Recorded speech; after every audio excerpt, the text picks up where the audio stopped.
Hey, hello there, everybody. I had a little moment of inspiration this morning and I wanted to come out and share it with you guys today. Talking today about changing the world, and especially if that's a phrase that seems a little too much for you, especially if you think it's hokey too, but more so if it's something that you think, well, I mean, that's not going to be me who does that. It's not like I can change the world. Hey, Stacy, nice to see you. How perfect that you're here right now. So anyway, if you're someone who, tends to think like, oh, well, not little old me, like I couldn't do that all by myself. Or I'm not going to be the one who makes anything major happen. Hey, Barry.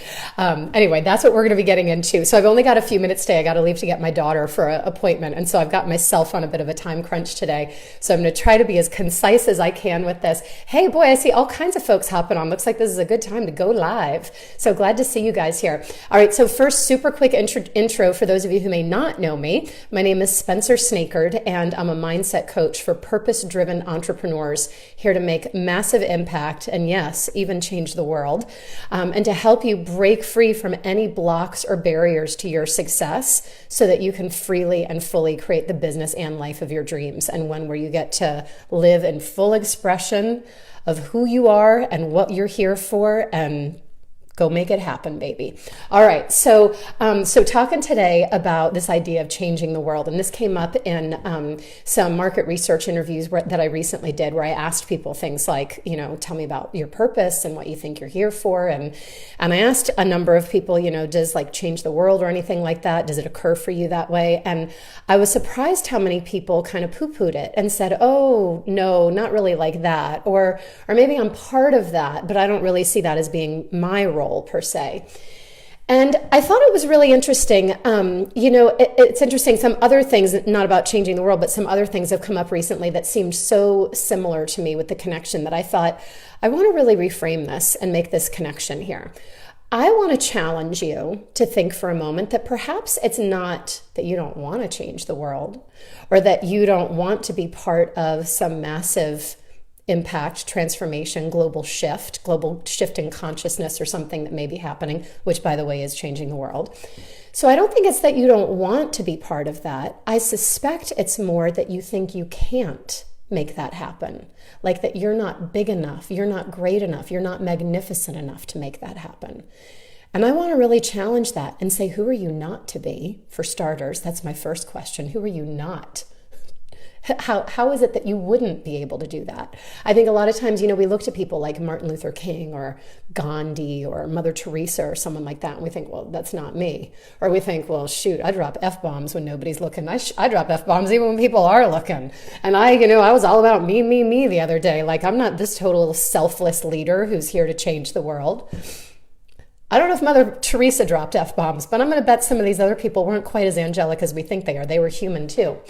But here's what I really wanted to get to, what I really wanted to connect to about this, to hopefully shift your thinking on this and on how you look at what your role in the world is, and your role with your own unique purpose to fulfill and live out, and to make this impact, many of you making this impact through your business or desiring to make this impact through your business. What I really want to kind of bring your thinking to is this idea of responsibility. Now, a lot of times we think of responsibility as burden, right? We think like, ugh, now I got to be responsible for changing the world. Crap, Spencer, you're not helping here. We're going the opposite direction right now, right? And so there was a really interesting study that I learned about in college. It was actually a social psych, or I can't even remember, sociology study maybe that was done. But the study, what had happened was a woman had been brutally attacked. And I don't remember in this particular case if she was murdered or she was raped, or if she was just like badly beaten. I know that's a horrible thing to say it that way. But it was in New York City, in the stairwell of the subway system. And there were hundreds, if not thousands, of people around, and nobody stopped this. Nobody stopped the attack. And, I don't know the exact circumstances. I don't know if it was kind of hidden away somewhere. Maybe they weren't in plain sight or sound for people to hear. I don't know. But after this attack had happened, a researcher in the social sciences thought, wow, How is that even possible? How could that happen? How could people let that happen? And so they did this study where they looked to see how much responsibility each of us takes for other people that are around us that are in need. And one of as I recall, this is like over 20 years ago that I learned about this study, but it made such an impression. I remember the gist of it. So I might get the details wrong, but this is the gist of it. What I recall of it was that they set up a situation, I believe it was also in New York City or some other urban area, where there were people in, high-rise apartment buildings, so lots and lots of windows onto the setting of where they staged, I think, a robbery or faked a attack or something like that in like an alleyway. And so there were loads of people that could have been seeing it. So let's just say for easy math purposes to make the point here, what they discovered is that we take proportional responsibility based on the number of other people that are there. So let's just say for easy math's sake in this study that there were 100 windows looking down onto this alleyway.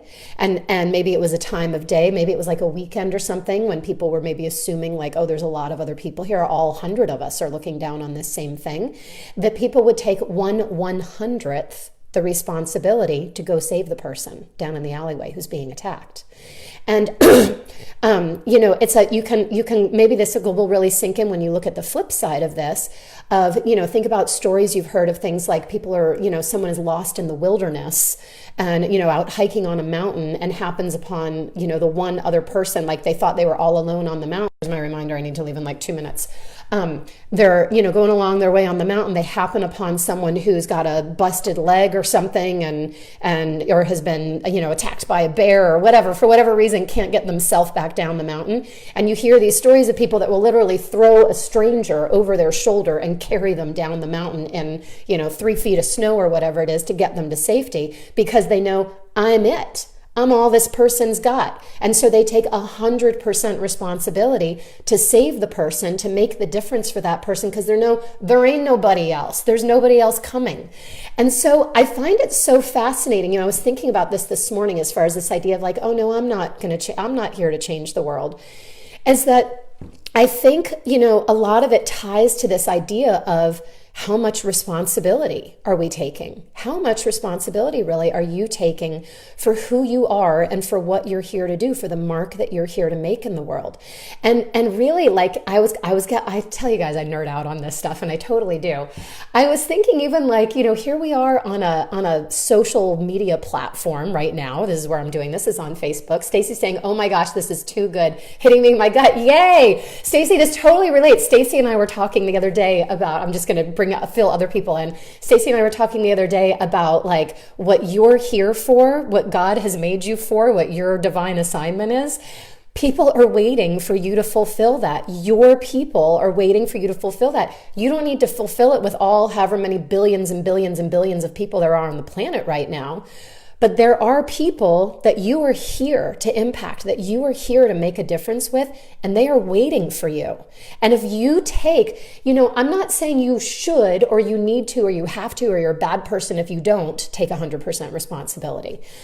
But what if you were just to play in life like you're it? Like you're all there is. Like you're the person on that mountain who's finding that one other person, and you know that they've been waiting on you. You are all they've got. If you were to live like that, if you were to live from a place of that level of responsibility, like I have a message to get out. I have a mission to accomplish. I have something to give to the world, to teach, to share, to expand upon, whatever it is, whatever your purpose or your mission is. If you live like I'm all the world's got for this. And not in an arrogant, ego-based way, but in like if it's to be, it's up to me kind of way. Like I can't wait. I can't take one. This is what I was starting to get to about the social media platform that I was thinking of people speaking and putting themselves out there and sharing their message with the world. I think at last count, I saw it was something like does it sound crazy to say 5 billion people connected to the interwebs? I don't know why I said it that way. I can't remember what the latest number is, but it's huge. So let's just say, for the sake of discussion here, that there's 5 billion people on the internet or connected to the internet. We're taking 1/5 billionth of a percent of belief or responsibility that we can that we have a responsibility or that we can make an impact in some way here. So it just clicked for me. It was like, wow, no wonder we feel so like, well, I can't make that difference. I mean, there's like billions of other people here. I'm not going to be able to be the one that makes that change. But again, I really challenge you and invite you to stand, to live, to play as though, what if you are? What if you are the one? What if you are the one and only? And the people who need to hear you and your unique message. I think Barry is still on here live. Barry does a lot of values training work. And he and I were talking recently about this, about how like every one of us has a unique design. Barry, I'd love if you could put in the comments here what the number was that you told me. There was some insanely ridiculous minimal probability that anyone else on earth would be exactly like you. I can't remember, Barry, what it was exactly, how you had phrased it and what the number was, but it was something about of all these different combinations of your talents and your skills and your abilities and your gifts that you've been given, of, you know, all the possible combinations. There's like almost zero chance that there's anyone else on the planet with your exact gifts and talents and abilities. And so there are people out there that are waiting for you, that are waiting for your talents. Barry said 1/10 to the power of 34. How many zeros? Remind me how many zeros that is, Barry. I'm not sciencey or mathy type to be able to know, but my husband mentioned something like this recently, and he said something about how many zeros, and I was like, damn, does that mean there's 34 zeros after that? 34 zeros, dang. You guys getting this? This is insane. So I really invite you, I've got to get on my way. I got to go pick up my daughter. She's got an appointment. I got to pick her up early from school. So I'm going to wrap this up here. But I really invite you to look for yourself, to look to see, what if I was to play the game of life, to take a stand in really how I live my life, like I am it. I am the one. And it's up to me to get this message out there, to get my gifts out into the world, to make the impact that I'm here to make, because people are waiting for me. So that is my challenge to you today. And if you guys have any thoughts or epiphanies or even questions or challenges on this, I'd love for you to post them here. I am going to be ending this live video, but it'll be posted and still available for you to comment on. I will come back and check it out later. I hope that this has been helpful. And I just adore you guys, and I know you're here for amazing things, and I am like fully 100% here for you to make those things happen. So let's go make some big stuff happen. All right, love you guys. Have an amazing rest of your day. Bye-bye.